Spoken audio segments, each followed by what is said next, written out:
So the key thing that we feel as a Cambridge team that we add is adding value to Thrive mentees through their tailored visits to the University of Cambridge. So all of those Thrive mentees that are linked to Cambridge mentors come and visit, and their individual visits are very much tailored to actually what their specific needs are.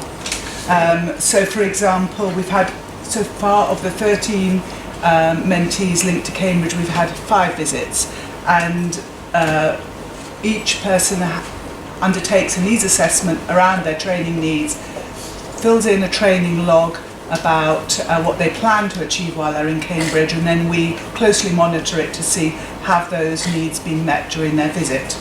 So for example, of the 5 mentees, Imelda was one of the 5 mentees. She was looking at maternal deaths and had a visit to the UK National Confidential Inquiry into maternal deaths, met the director and met the team there in addition to her work in Cambridge around maternal deaths. Another mentee, Peace, who's looking at palliative care, attended a conference on palliative care in addition to working with her mentor. 2 of the mentees, Eddie and Gerald, who are working on bioinformatics and genetics, made contacts at the Wellcome Trust Sanger Centre, the EBI, and Gerald, during his visit, attended more than 10 bioinformatics courses in addition to the bioinformatics mentorship that he was undertaking.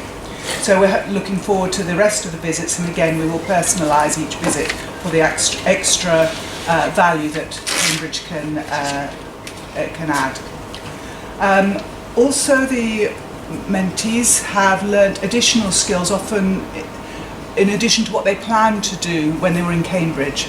So, for example, Eddie, when he came to Cambridge, learned how to use CRISPR-Cas9 techniques, which wasn't part of his initial ideas of coming to Cambridge, but those opportunities are there, and so we try and make all the sort of opportunities of world-class science that's available at Cambridge open to the mentees when they visit.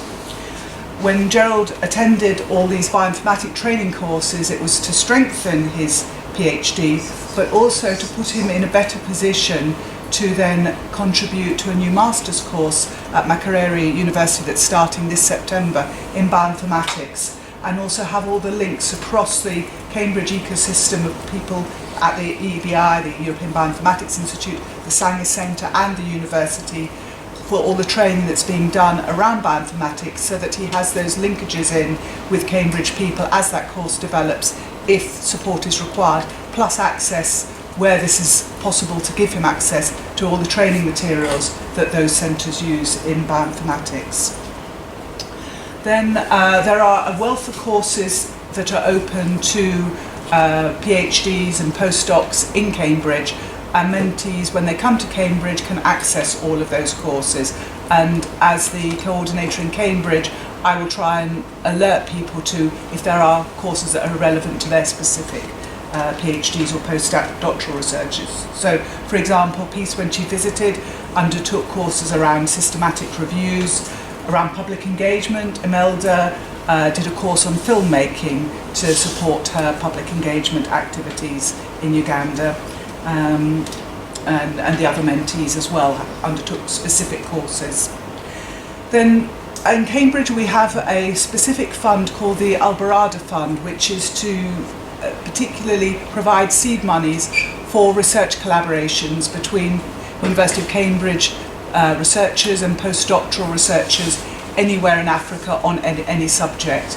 And we have been able to make those funds available to a number of postdoctoral Thrive Fellows following their visits. So in 2017-18, Joel Bargall received funding from the Albarada Fund to further develop his Thrive research.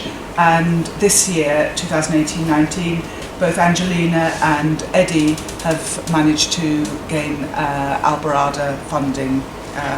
So Joel was awarded just short of £20,000 in 2018, and Angelina and Eddie received £16,000 and £9,000 from this fund, respectively, to support their activities. And a number of the Thrive 1 fellows, who then have become postdocs, have also managed to access this funding. Joel, actually, with his Joel Bargul, with his mentor, accessed Global Challenges research funding monies of £56,000. So also larger funding has been sort of accessed. We also bring key mentors out for the Thrive AGM to provide particular sort of support where we feel that would be useful. So, for example, Barbara, sitting next to me, has come out partly because after the last Thrive AGM, one of the fellows dropped out of the programme and was replaced by a new fellow, and so Barbara hadn't had the opportunity to meet with that new fellow, but this year has had that opportunity to meet with the CK fellow who replaced the fellow that wasn't able to continue.